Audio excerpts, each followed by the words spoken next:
こんにちは。今日は前回編んだカーディガンをアレンジしてすっきりとした感じのカーディガンを作っていきます。前回編んだカーディガンはこの糸を使って胸元が X ラインになっていてショールカーディガンを作りました。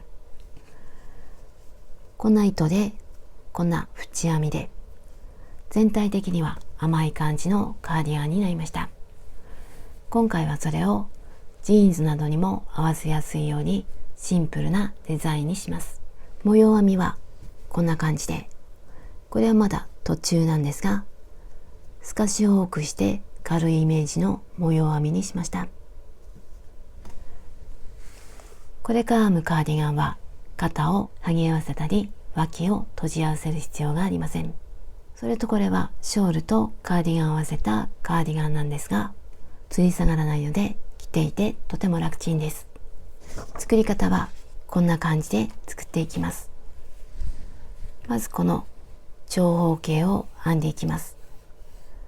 両端に鎖を編んでつないで、これを袖ぐりにします。こっちも鎖を編んで輪にして袖ぐりにします。この形はちょうど口元に当てるマスクみたいな形にします。でこの周りを往復編みでぐるぐると好きなだけ編んでいきます。編みながらサイズを調整できるのでとても簡単です。これはまた後で詳しく説明します。今回使う糸はこのダイソーさんのプリズムライン。色はイエローグリーン。30g で約69メートル。綿とポリエステル。使用かぎ針の目安は 7.5。これを今回は8号で編んでいきます。あとはマーカーととじ針を使います。でこの糸はこんな感じの糸です。ところどころ可愛い色が出ています。で太さはこんな感じで測っていくとだいたい2ミリぐらいに見えるかと思います。この糸で編んでいきます。作り目の数について説明します。まず長方形を作ります。この長方形は背中の上の部分になります。この横幅は肩幅よりも少し広いぐらい。だいたい50センチよりも少し狭いぐらいで大丈夫だと思います。私の場合は鎖を67。鎖67編んで46センチにします。段数は15段。19センチにします。長方形を編んでから鎖を30。鎖30編んでつないで輪にして、これを袖ぐりにします。でこの後に袖を作ります。でこの部分は長方形を編んだ後に詳しく説明します。これが同じ糸で編む場合で、違う糸で編む場合やサイズを変える場合、まず鎖を50センチぐらい編んでいきます。その鎖を6の倍数プラス1になるようにします。6の倍数プラス1なんですが、もう一つ条件があって、この長方形のこの真ん中らへん、ここが首の当たる部分。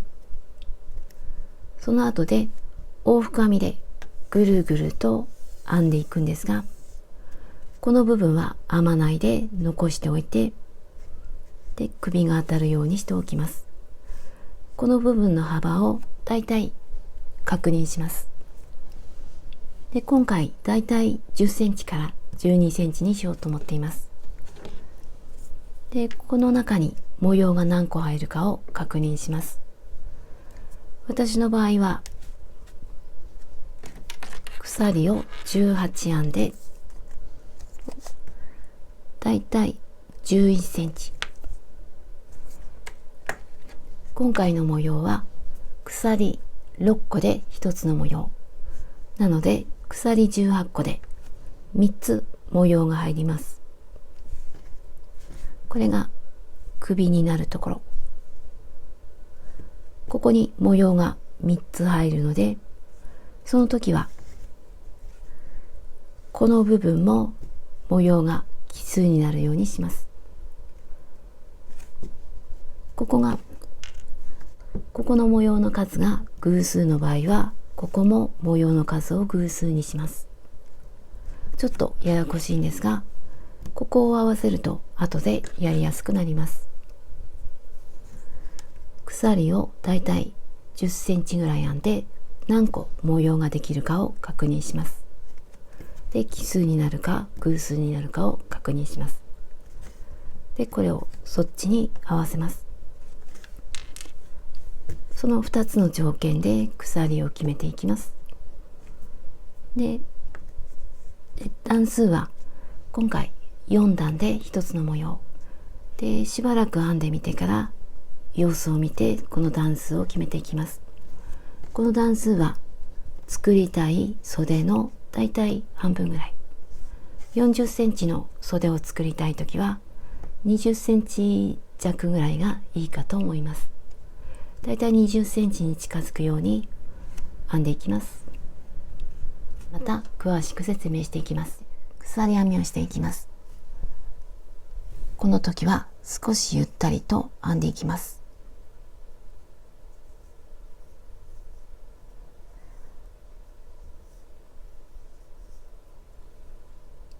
鎖編みが終わったら1段目を編んでいきます。最後の鎖にマーカーをつけます。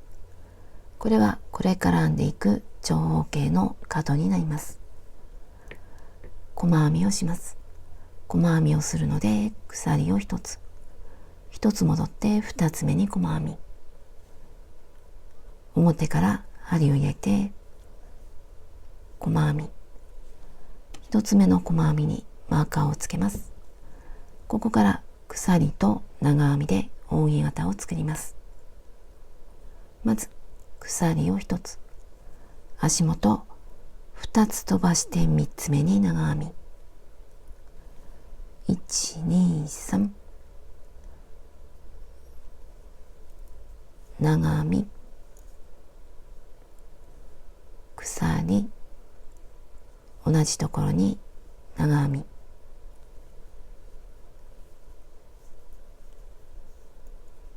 次は鎖、また足元2つ飛ばして3つ目に細編み、1、2、3、こんな模様になります。まず細編み、鎖、長編み、鎖、長編み、鎖、細編み。細編みの次はまた鎖を1つ、足元2つ飛ばして3つ目に長編み、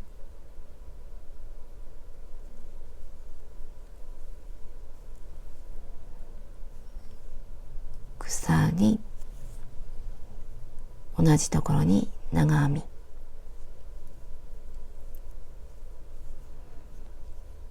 鎖、足元2つ飛ばして3つ目、細編みをします。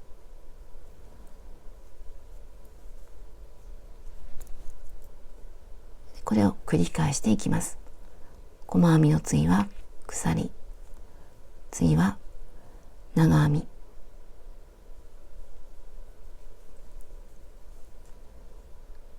鎖、長編み、鎖、1、2、3、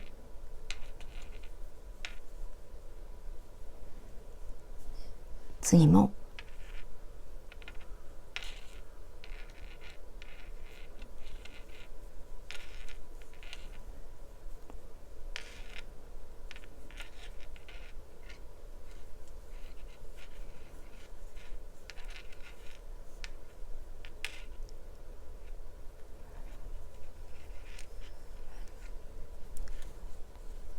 また鎖、長編み、鎖と編んでいきます。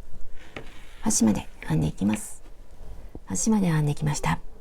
今までと同じように長編みの次は鎖、1、2、3、細編み。これで1段目が終わりました。次は2段目。鎖を3つ。1、2、3。裏返します。次は下の三角に針を入れて長編みをします。まず長編みを1つ。次は鎖。また長編み。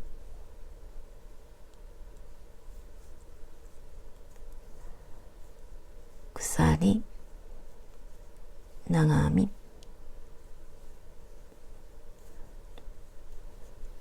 これで長編み、鎖、長編み、鎖、長編み。で、次はこの細編みに長編み。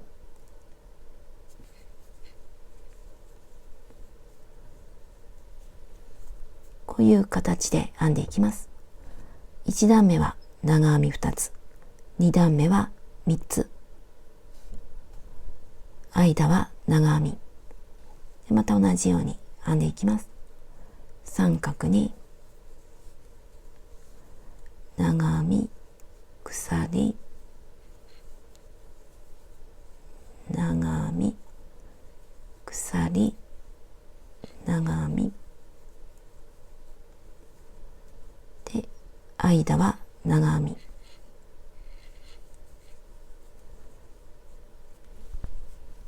これを繰り返していきます。また三角に長編み3つ、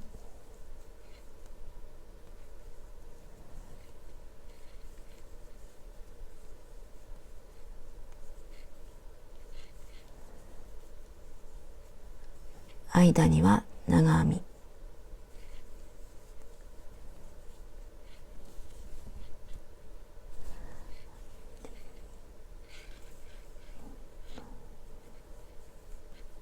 これで端まで編んでいきます。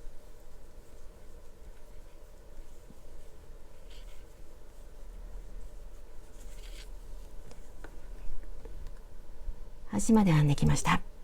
最後は下の細編みに長編みを1つ。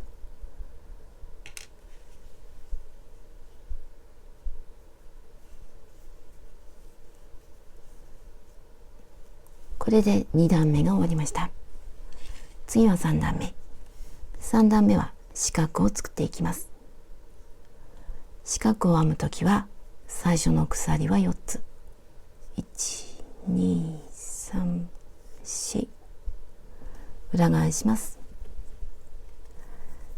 足元はここを飛ばして2つ目。1つ飛ばして2つ目。ここに長編みをします。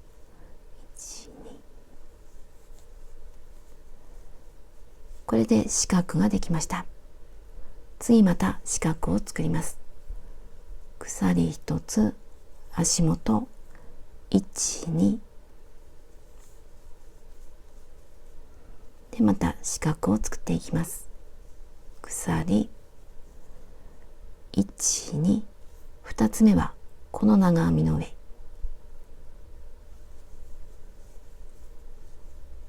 で四角ができました。また同じように編んでいきます。鎖1、2、鎖1、2、鎖1、2。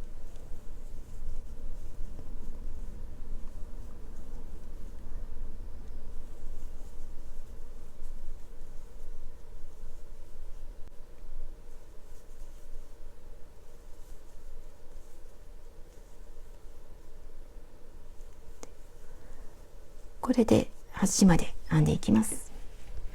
端まで来ました。ここにもう一つ四角を作ります。まず鎖1つ、足元1、2、ここは鎖の下から3つ目、ここに針を入れて長編みをします。でこの時針を入れるのは上が2本、下が1本、長編みをして四角が出来上がりました。次は細編みをしていきます。鎖1つ裏返して鎖の根元に細編み、次は四角、四角のスペースに針を入れてもいいし、あとこの四角の上のところ、ここに針を入れても大丈夫です。私はここに入れていきます。どちらでも大丈夫です。次は長編みの上、次は四角、次は長編みの上、四角、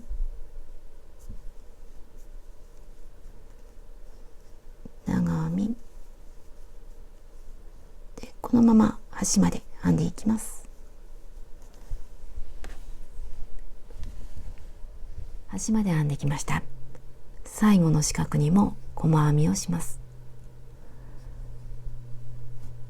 この分の細編みをここにします。この鎖は下の鎖の下から4つ目、1、2、3、4、ここに細編みをします。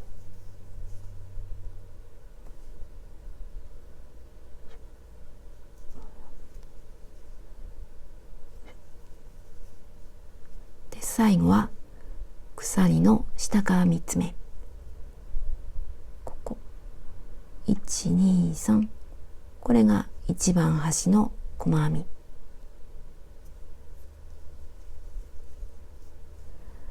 一番端の細編みができました。次は5段目。5段目はここと同じように編んでいきます。今回の模様はこれで一つの模様になっています。細編みの次はここ、次はここと繰り返していきます。鎖を1つ裏返します。鎖の根元に細編みで、ここと同じように編んでいくので、まず鎖を1つ、足元1、2、3、3つ目に長編み、鎖でまた長編み、鎖1、2、3で、これで端まで繰り返していきます。ここが終わったら次は長編み3つのところ、次は四角のところ、これを繰り返していきます。これでしばらく編んでいきます。15段編んできました。最後は四角になっています。長さは伸ばした状態で測って約18センチ。切るときにはこんな感じで伸ばした状態になるので、伸ばした状態で測っていきます。横幅も伸ばして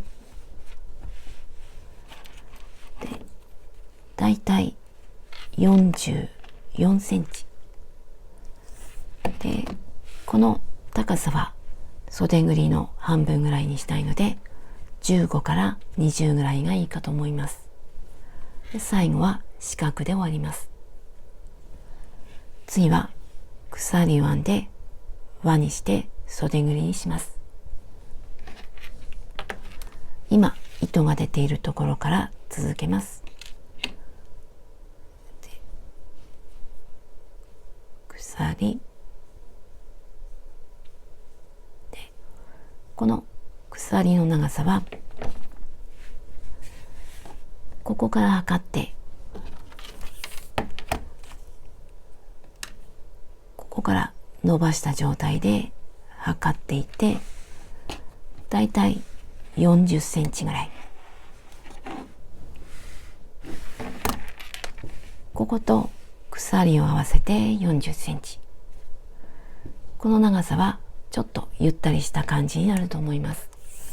腕が細い方や、あと袖ぐがあまり広くない方がいい場合は少し短めにします。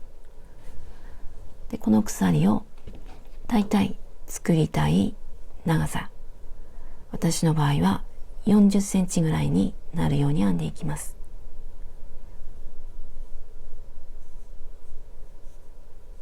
端から測って約40センチになるように鎖を編んできました。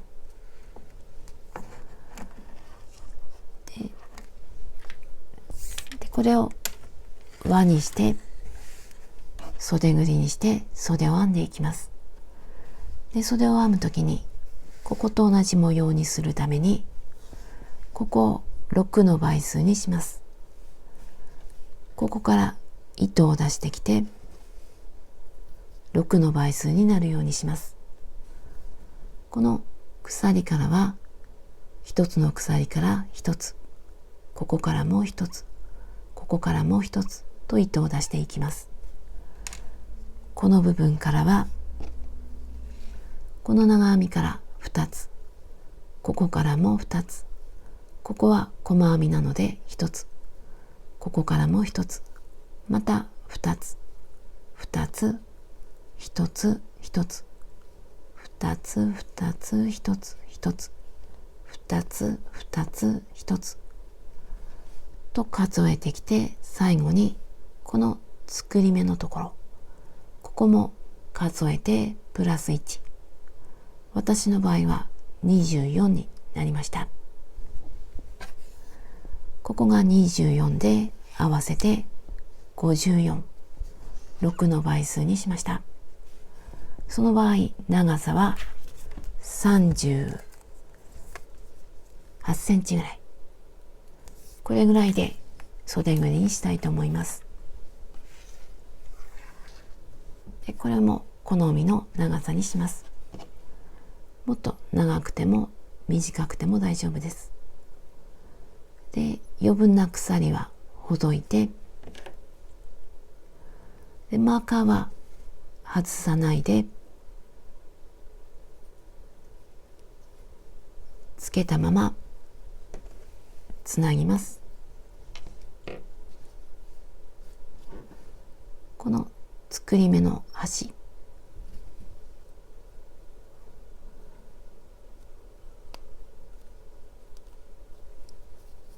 これを引き抜いてつなぎます。で、もう一つ鎖を編むようにして糸を切って引き締めます。これが袖ぐりになります。で、もう片方も同じように編んでいきます。新しい糸を持ってきて、針を入れるのはマーカーがついているところ。これは最初に編んだ細編みの足元。ここに針を入れます。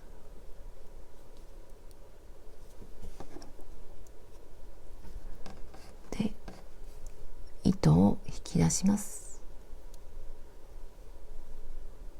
ここから鎖を編んでいきます。さっきと同じ数だけ、私の場合は30。さっきと同じ数だけ鎖を編んだら、最後の鎖にマーカーをつけます。で、ここに引き抜いてつなぎます。ここの針を入れるところは、この鎖の下から3つ目、1、2、3、ここに針を入れてつなぎます。ここが1、2、3、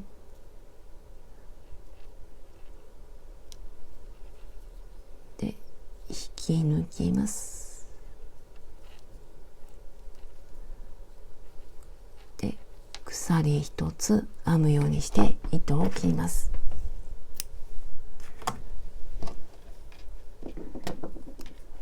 これで両方の袖ぐりができました。次は身ごろを編んでいきます。まず表と裏を確認します。この長編み3つが表の方を表にします。こっちは裏、表を上にします。編んでいく方向は上下を逆にします。ここは作り目のところ、最初に編んだ鎖のところ、ここを上にしてこの向きに往復編みで編んでいきます。まず首に当たるところにマーカーをつけます。開けておくところ、私はこの模様3つ分、この長編みにマーカーをつけます。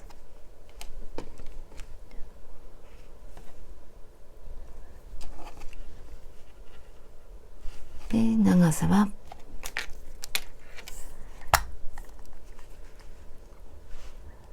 だいたい12センチ、端はだいたい16から17センチで、表を上にした状態で細編みを編んでいきます。ここまで来た時に模様がつながるように編みたいので、四角の次は細編み、細編みから始めます。で、今マーカーのつけたところ、この左側のマーカーのところ、新しい糸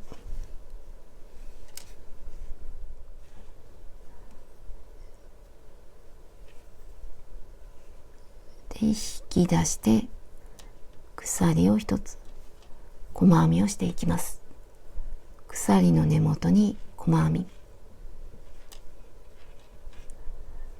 で、これに次も細編みをしていきます。ここに鎖2つあるので細編みも2つ、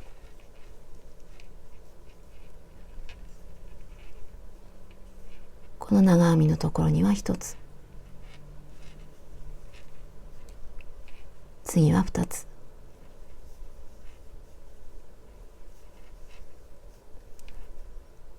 細編みが入っているところにも1つ、また2つ、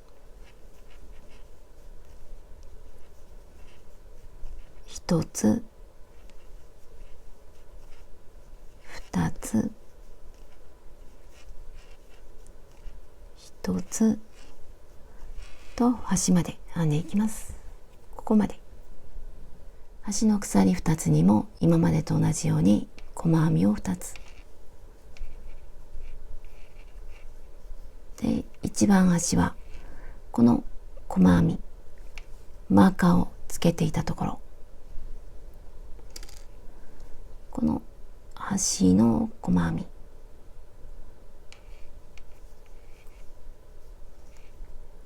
次からは鎖に細編み、まずこの鎖の3つ見えるうちの2本の糸の下、ここに針を入れて細編みをしていきます。上が2本で下は1本、この位置に針を入れて細編みをしていきます。次も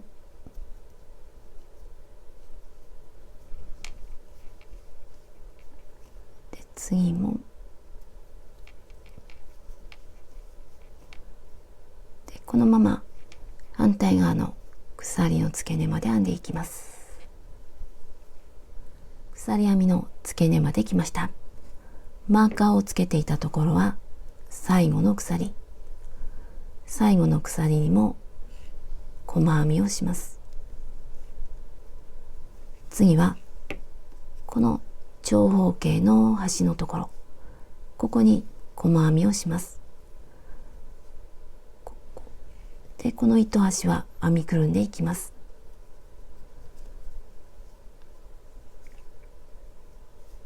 次は四角の中、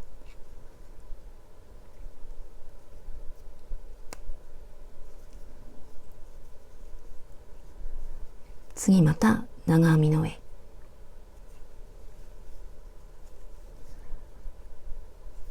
次四角、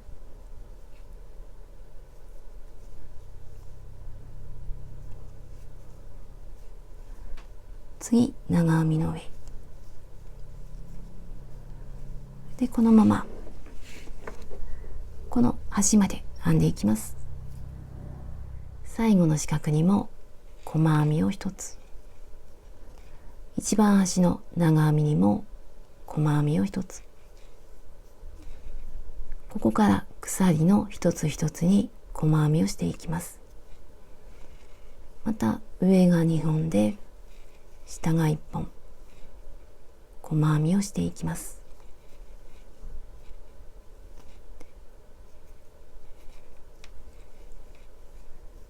で、反対側の付け根まで編んでいきます。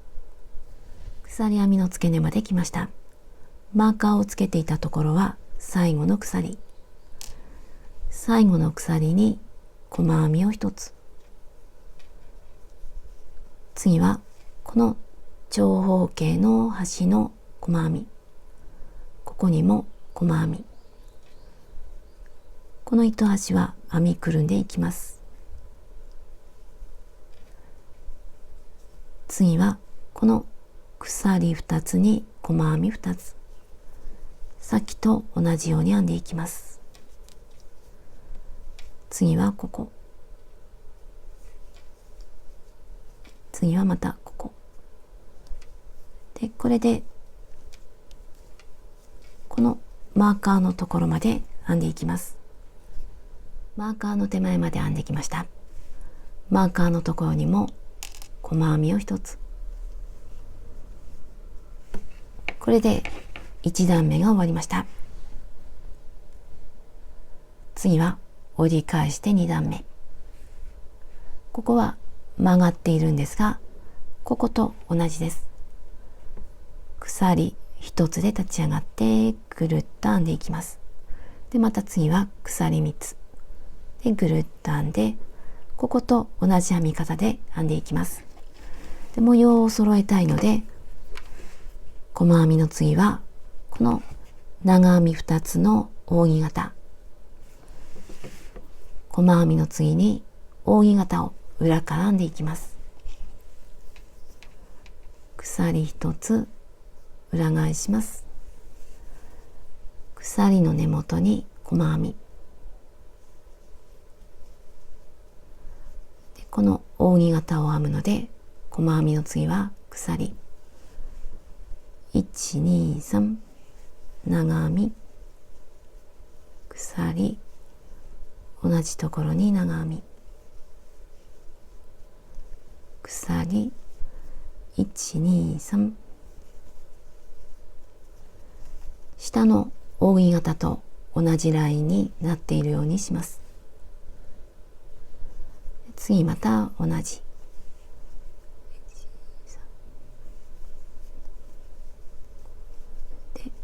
これで端まで編んでいきます。長方形の端まで来ました。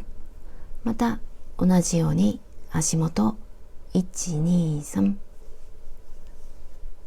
で、次は鎖を編んだ上の細編みの上、同じように鎖、長編み、鎖、長編み、足元1、2、3で細編み、同じように付け根まで編んでいきます。ここから2段目をスタートして反対側の付け根まで来ました。今までと同じように長編みの次は鎖、足元は今まで2つ飛ばして3つ目だったんですが、ここでは足元3つ飛ばして4つ目に細編み。1、2、3、4。4つ目に細編み。これで鎖の部分が終わりました。次は長方形に移ります。細編みの次は鎖。足元1、2、3。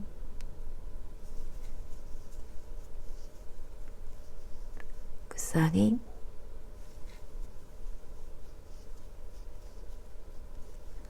1、2、3。ここだけ細編みが3つ開いていて、あとは同じ。また同じように編んでいきます。1、2、3。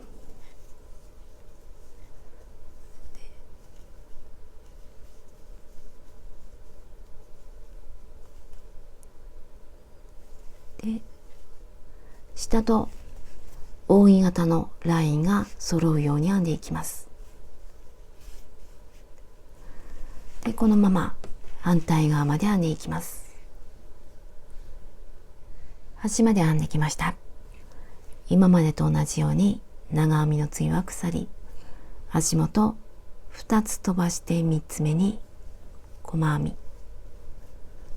次はさっきと同じように足元3つ飛ばします。ここだけ足元3つ飛ばして扇を編んでいきます。1、2、3、4。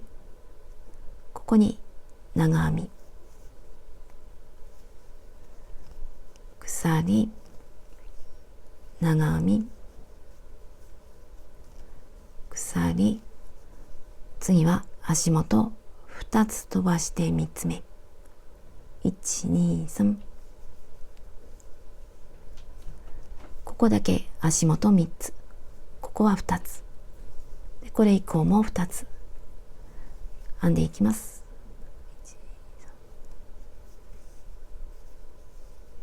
反対側まで編んできました。長編みの次は鎖を1つ。足元2つ飛ばして3つ目。ここではまた2つにします。3つではなくて2つで3つ目に細編み。また同じように編んでいきます。細編みの次は鎖。1、2、3。鎖、長編み、鎖、1、2、3。で、また下と同じラインになっているかを確認します。同じになっていたら大丈夫です。また同じように編んでいきます。マーカーの手前まで編んできました。また長編みの次は鎖を1つ。足元1、2、3。3つ目はマーカーのところ。細編みをします。これで2段目が終わりました。で、ここと同じように編むので、次は長編み3つ。まず鎖を3つ。裏返します。下の扇の真ん中に長編みをしていきます。で、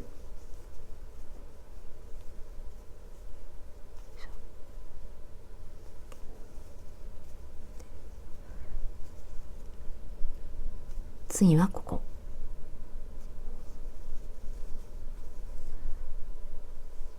これを繰り返してぐるっと編んでいきます。ぐるっと編んで反対側のここまでこう編んで、また次は四角を編んでいきます。裏返して今度は細編み。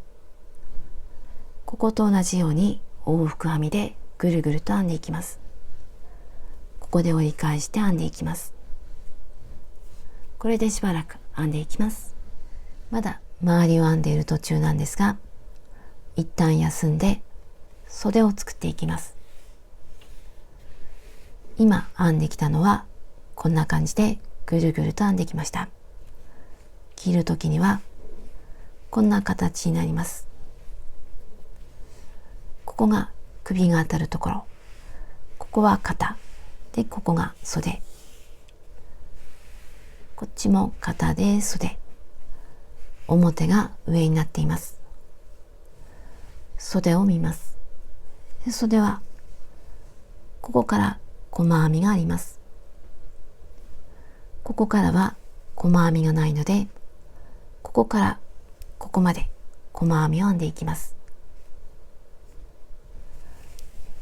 で、細編みをする場所はまずここに1つ、この長編みに2つ、ここに2つで、ここに1つ、1つ、2つ、2つ、1つ、1つと細編みをしていきます。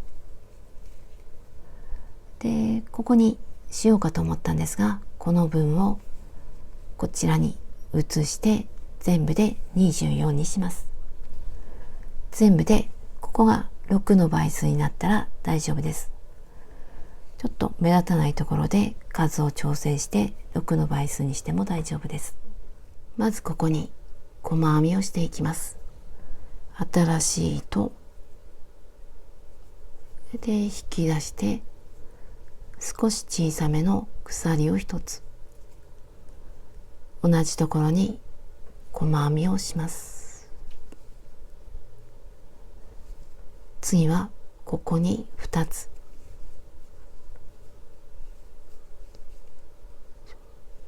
次また2つ、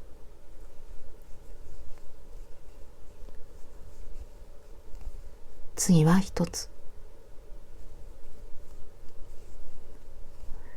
この細編みにも1つ、次また2つ、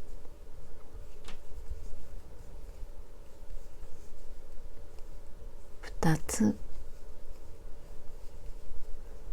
1つ、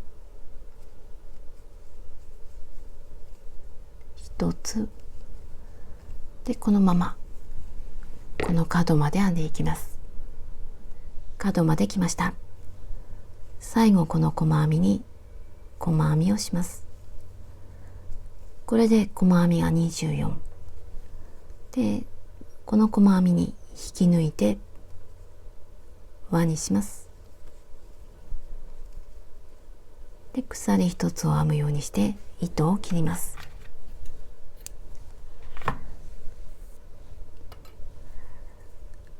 これで細編みが1周あるようになります。この細編みが袖の1周目になります。次は2周目。2周目は内側から編んでいきます。今まで表裏表裏と編んできたので、袖も表裏表裏と編んでいきます。で、まず編み始めるところ、もう一度切る時の状態に戻って、ここが脇の下のところ、この真ん中からスタートします。この部分は背中側から見て1つ目の模様、2つ目の模様で、ここが3つ目、3つ目と2つ目の間からスタートします。内側から編んでいきます。で、背中側から1つ2つ3つ、この間、この長編みや細編みがあるところ、新しい糸を引き出します。鎖を1つで、他と同じ模様にするので、細編みの次は長編み2つの扇形、鎖1つの後は根元に細編み、次は鎖、足元1、2、3、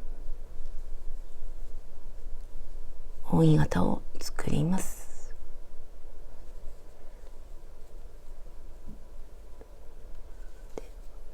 123。ここでもこの扇形が揃っていれば大丈夫です。で、今までと同じように鎖、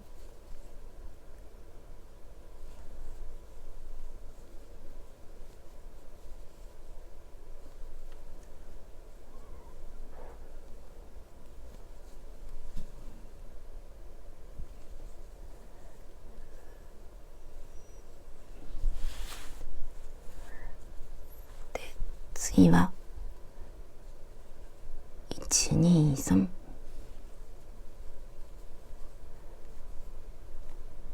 で、同じところ鎖で、次の細編みは足元1、2、3、ここに細編みをします。1、2、3で、また同じように編んでいきます。ここだけちょっと見にくいんですが、編んでみて数が揃っていれば大丈夫です。この扇形が収まっていれば大丈夫です。で、このまま反対側まで編んでいきます。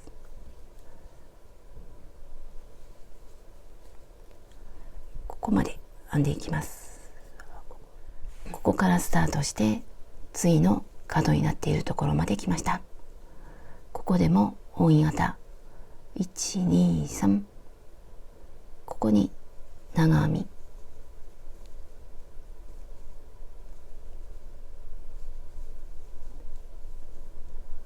鎖、足元は1、2、3、1、2、3、ここに細編み、下を見ると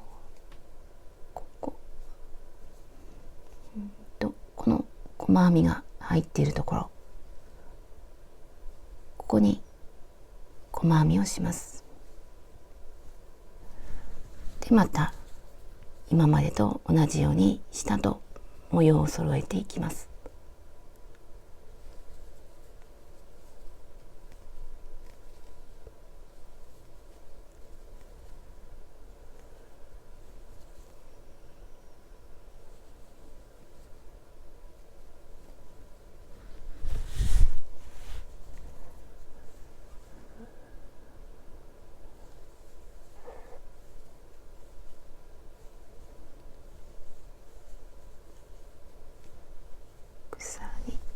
最後は最初の細編みに引き抜きます。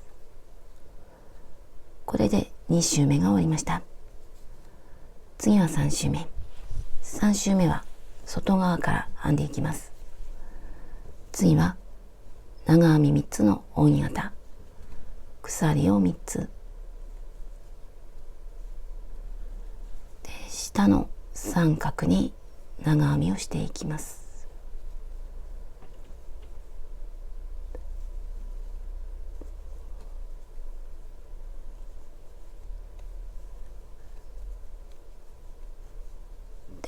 細編みに長編み、今までと同じように長編みを編んで一周します。ぐるっと編んで、またここに戻ってきます。一周編んできました。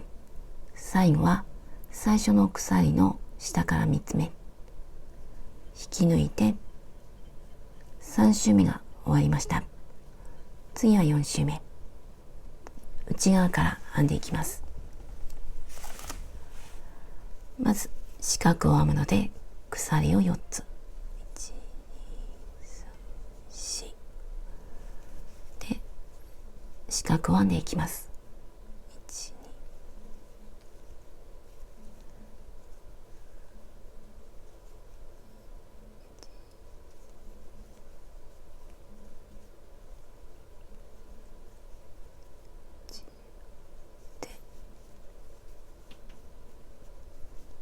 このまま四角で一周します。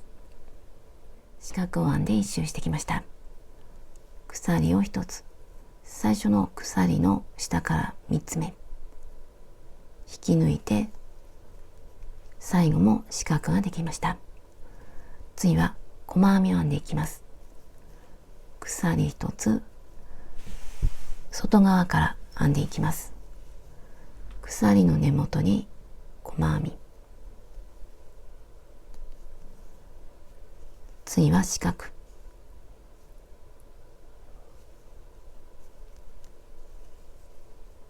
次は長編みの上、次は四角でまた長編みの上、これで一周します。細編みで一周してきました。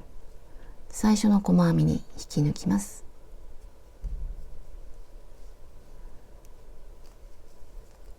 次はまたここと同じように編んでいきます。内側からまず鎖1つ根元に細編み、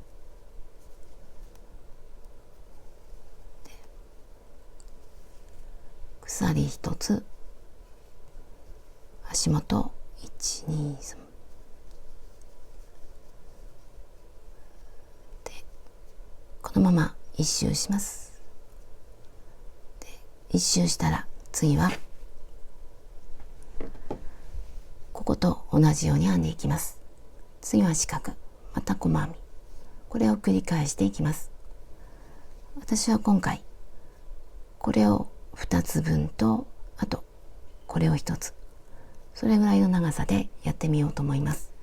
細編みを含めて数えて10周編んできました。最後は長編み2つの扇形、長さは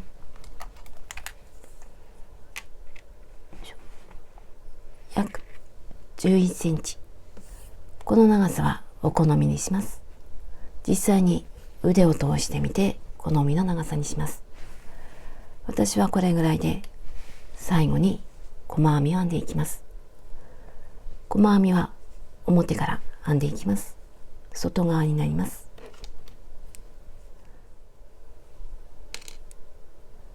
でまずここではなくてここに細編みをします。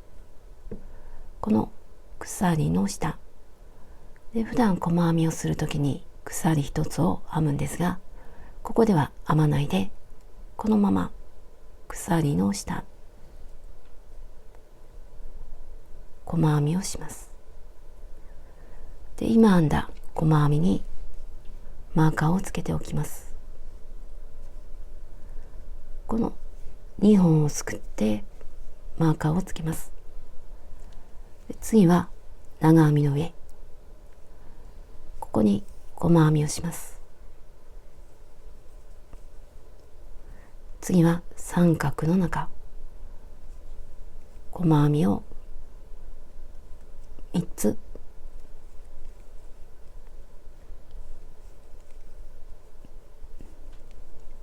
1、2、3、次は長編みの上、で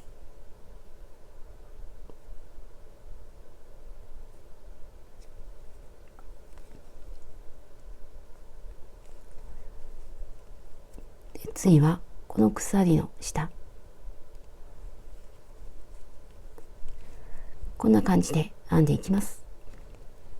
次は下の細編み、ここには引き抜き編み、針を入れて引き抜きます。次は細編み、この鎖の下、長編みの上、三角には細編み3つ、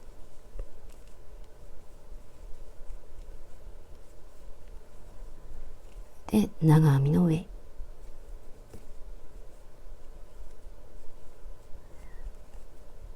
でまた鎖の下、細編みには引き抜き編み、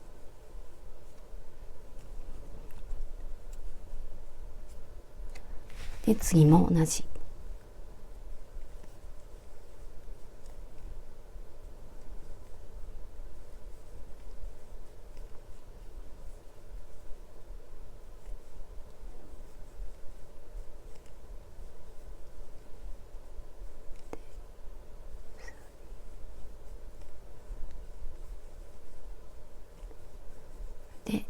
細編みには引き抜き編み。これで一周します。一周編んできました。最後の細編みはこの鎖の下、最後の細編みから糸を抜きます。で、とじ針で始末するので少し長めに糸を切ります。で、最後の細編みから糸を抜きます。マーカーがついているところに手前から針を入れます。で、最後の細編み、上から針を入れます。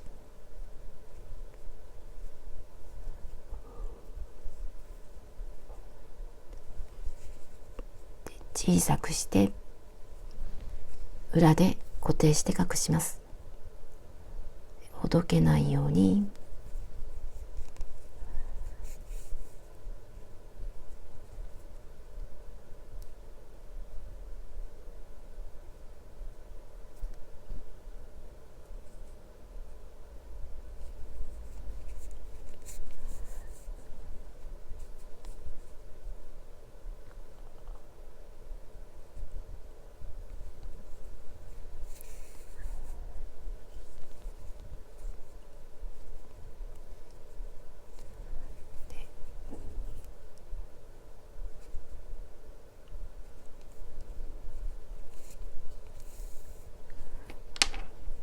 糸を切ります。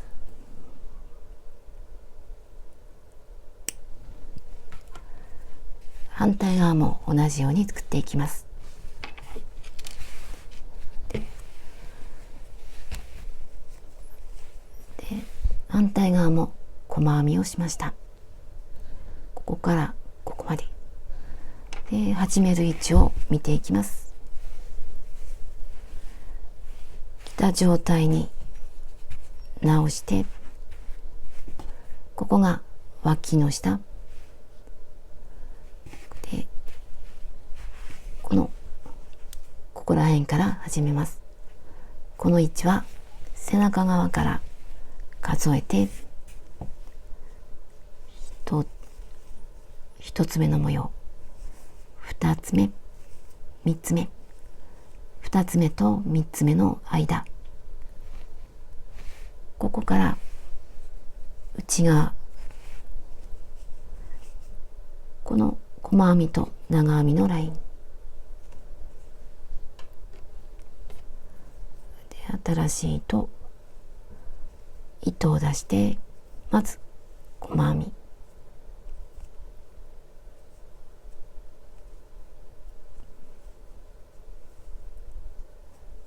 次は鎖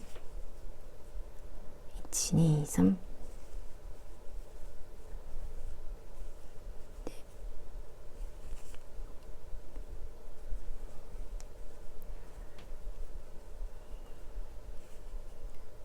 2、3と長編み2つの覆い型を編んで1周します。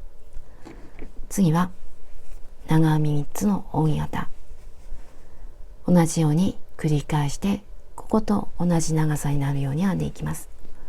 最後はこの細編みで同じように両方編んでいきます。袖ができたらまたこの身ごろに戻ってぐるぐると編んでいきます。首のところから数えて60段編んできました。最後は細編みになっています。この模様を数えていくと15、長さは約58センチ。ちなみにこの斜めのラインは48センチ。この長さは好みにします。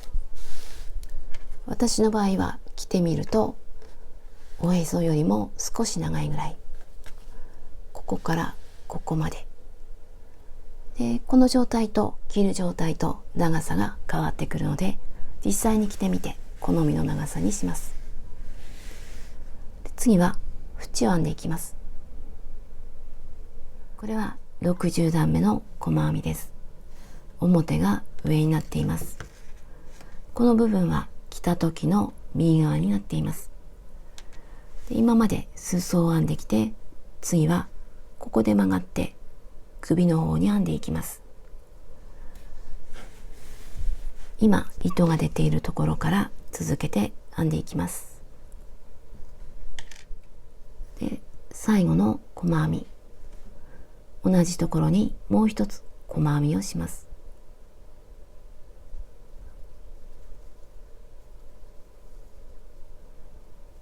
これを角にします。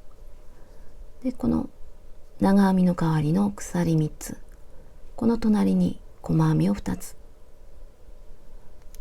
この四角に針を入れて細編みを2つ、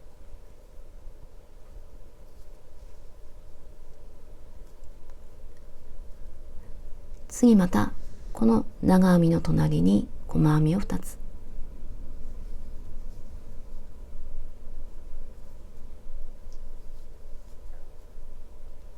次はここが細編み、この細編みに1つ細編み、次も細編みに細編み1つ、ここには2つ、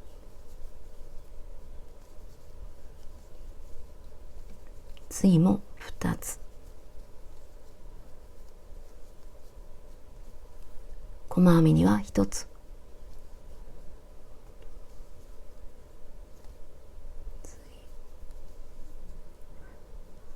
次また2つ、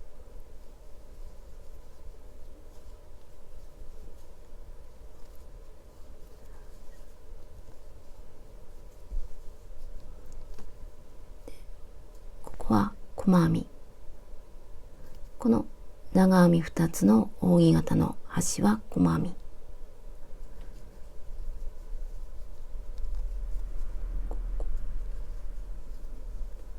でこれでずっと編んで首の角になっているところまで細編みを編んでいきます。裾から編んできて、ここが首の角、ここをよく見ると、これは長編み2つの扇形の端、細編みが1つ、この下も細編みが1つで、この首にあたる方はここが長編み2つの扇形のこの鎖のところ、伸びて見にくいんですが、ここが細編み、ここが鎖2つのスペースのところ、この細編みとここで減らし目をします。ここはまだ普通の細編みをします。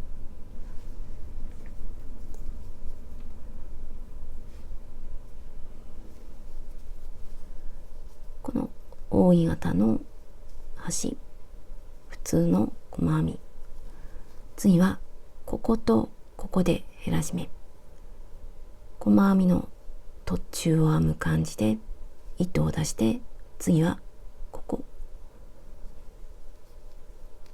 一度に引き抜いて減らし目、数が減りました。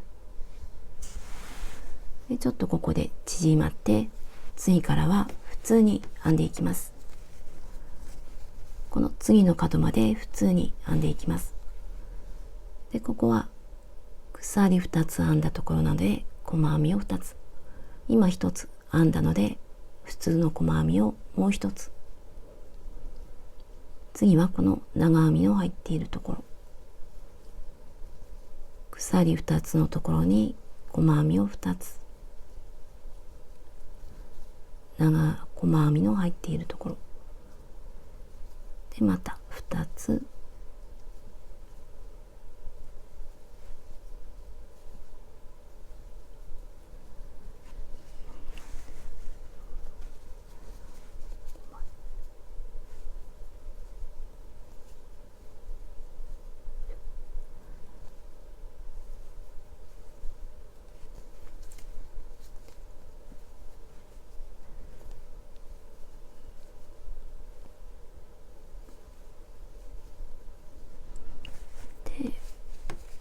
こは角、ここに鎖2つあるので普通の細編みを1つ、次はこことここで減らし目、まず普通の細編み、次はここに細編みの途中で、この長編み、細編み、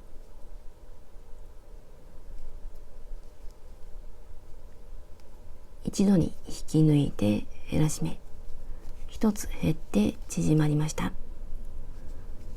次はここはまた長編み2つの扇形の端、細編みなので細編みを1つ、普通の細編みを1つ、次はまた裾に向かって編んでいきます。ここは2つ、また2つ、1つ、これで端まで編んでいきます。裾まで編んでいきます。裾まで編んできました。これで細編みで一周したことになります。で、角を見ると最初の細編み、ここと同じところに細編みをもう一つ、この最初の細編み、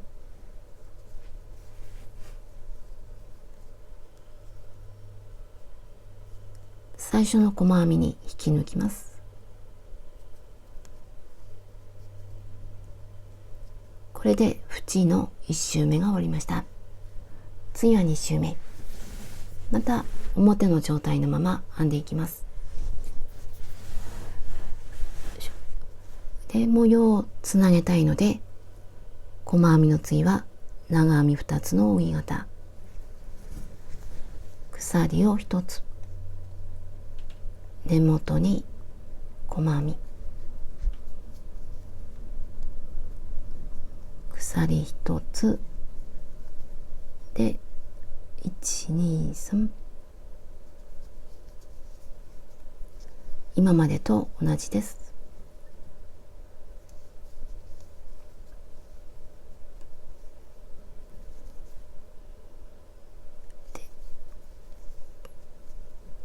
これで端まで裾を編んでいきます。長編み2つを編んで端まで来ました。また長編み2つの後に鎖を1つ、足元1、2、3、細編みをします。次またこっちの方向に編んでいきます。同じところに細編みをもう1つ、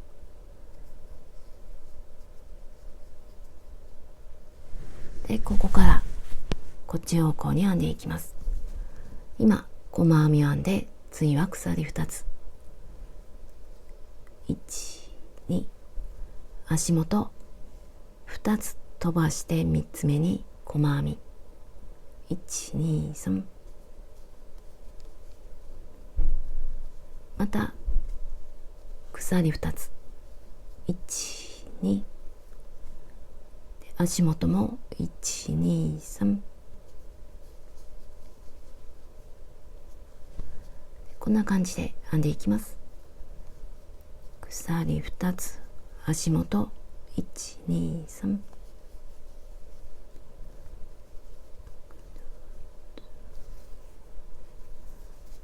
1、2、3、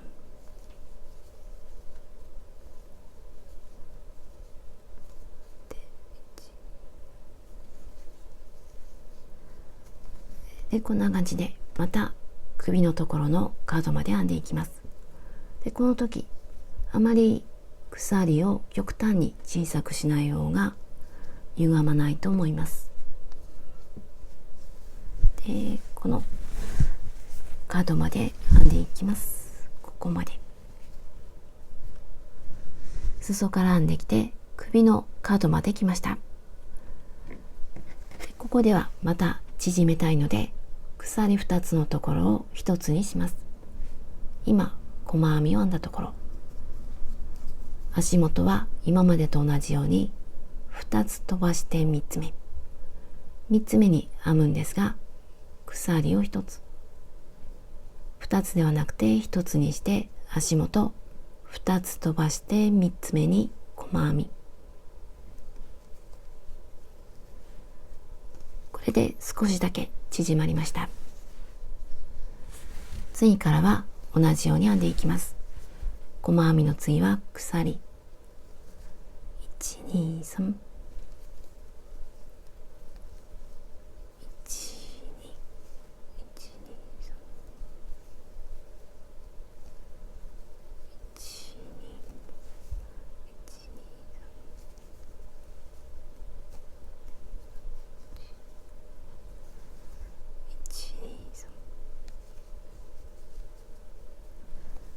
で、角まで来たら1、2、3、鎖は1つ、2つ飛ばして3つ目に細編みで少し縮まりました。次からは裾まで、また足元2つ、鎖2つで裾まで編んでいきます。裾まで編んできました。まだ足元の細編みが残っているので、今までと同じように鎖を2つ、足元2つ飛ばして3つ目細編みをします。次は足元1つだけ残っているので、鎖も1つ、数を合わせます。で、次は最初の細編みの入っているところ、ここに細編みを1つ、同じところに2つ、最初の細編みに引き抜いてつなげます。これでこの部分は終わりました。次は裾に細編みを編んで終わりです。まずこの鎖の下、ここに細編みをします。鎖一つとかを編まないで、このまま細編み、次は長編みの上、次は三角に細編みを3つ、2、3、長編みの上、袖を編んだ時と同じです。次は鎖、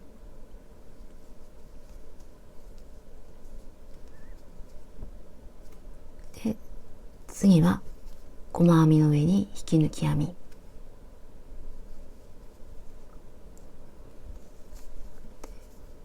引き抜き、細編み、引き抜き、また細編みを編んでいきます。鎖の下、長編み、三角に3つ、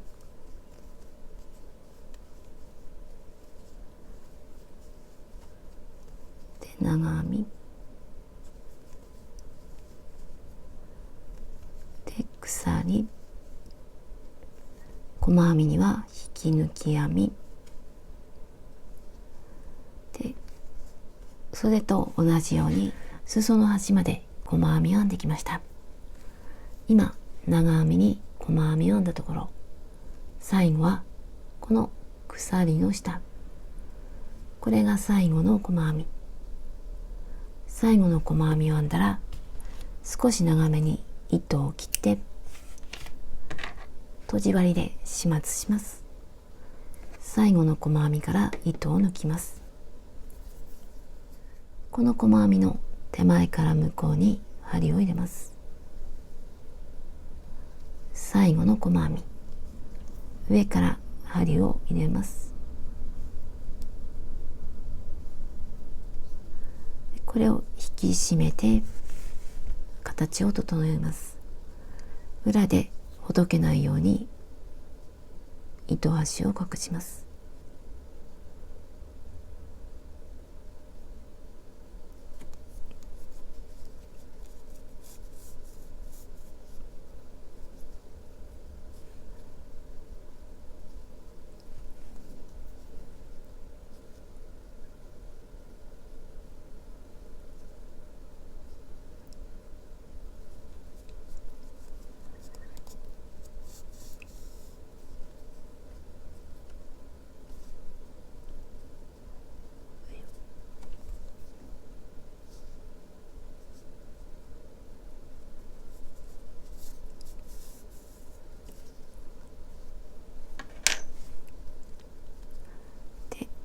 れで終わります。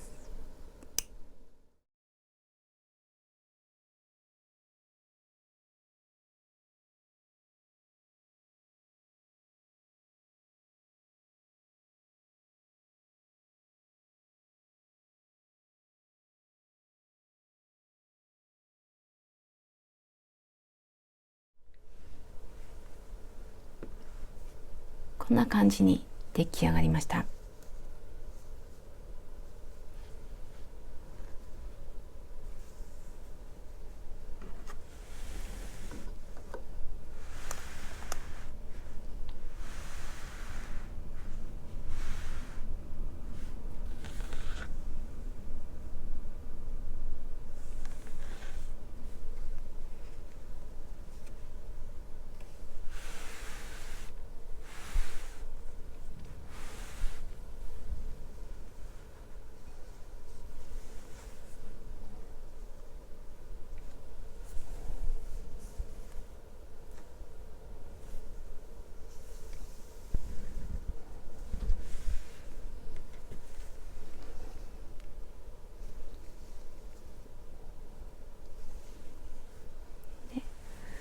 少し多めで涼しげな感じの模様にしました。袖の長さも短めにして、で長さもちょっとだけ短めにして、スカートにもジーンズにも合わせやすいようにしました。この状態よりも着た時の方がすごく可愛くなると思います。とても可愛いので、よかったら試してみてください。で、これからの季節もっと暑くなるので、細くて綿のシンプルな糸とか、いろんな糸で編んでみてください。サイズはこんな感じになりました。上から下までは63、横幅の広いところは58、細いところは46、斜めのラインは51、この首が当たるところは11、袖は10センチの15。全体的にすべてサイズ調整がしやすいので、お好きなサイズに作ってください。使った糸は10玉 300g 使いました。残ったのはこれぐらい。最後までご視聴ありがとうございました。